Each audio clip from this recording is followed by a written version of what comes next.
না, বহুদিন ধরে খাই। কত টাকা ফাইন নিল? এখনো তো দেই নাই, 150 টাকা লেগেছে নাকি?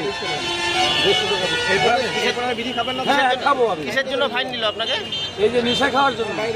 আপনি জানতেন না প্রকাশ্যে, আপনি জানতেন না প্রকাশ্যে ধূমপান নিষেধ? জানি, আমাদের জানলে কি হবে? এই বাস স্ট্যান্ডে বিষা কত খায়, পিছন যায় দেখেন বোতলের লাইন, এই অবস্থা কত খাইতে নেশা। বিড়ির দোকান চারিপাশে ভর্তি। আপনার নাম? হ্যাঁ আপনার নাম? নামে লেখা আছে জীবন দে, বাড়ি কোথায়? আলিপুরদুয়ার। সরকার জানি না, আজকে প্রথম জানলাম এবং প্রথম ফাইন দিলাম। সবাইকে বলেন যে কেউ যেন না খায় প্রকাশ্যে, বলে দেন। আর যাতে কেউ খান না, কই দেন। আমি 18 বছর বয়স থেকে বিড়ি সিগারেট খাই। হ্যাঁ, আমি আজকে প্রথম জানলাম এবং প্রথম ফাইন দিলাম। কত টাকা ফাইন করলো? 150 টাকা। সেটা প্রশাসন মারফত আমার কাছে রিসিপ্ট কপি দিয়ে আমার কাছে 150 টাকা ফাইন। আপনি আগে জানতেন না? না, জানতাম না। কোথা থেকে আসছেন আপনি? আমি দাউদুড়ির থেকে আসছি, ঘোকসারডাঙ্গা পিএস। আমার নাম পরেশ চন্দ্র বর্মন।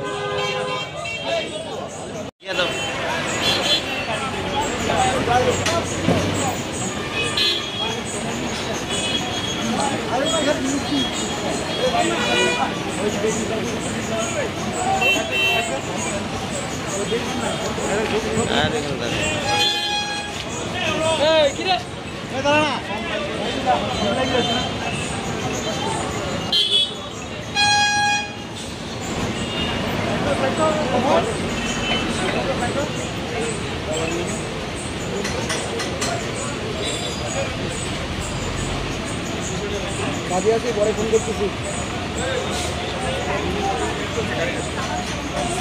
ভাই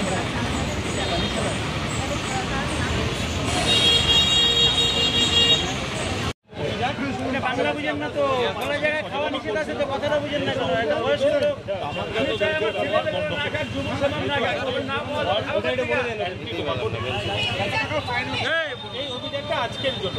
এরপর যেরকম আমাদের নির্দেশ আসবে সেই অনুযায়ী আমরা করব। আজকে কতজনকে ফাইন করা হলো স্যার? আজকে আমরা এখনো পর্যন্ত প্রায় 25 জনকে ফাইন করেছি।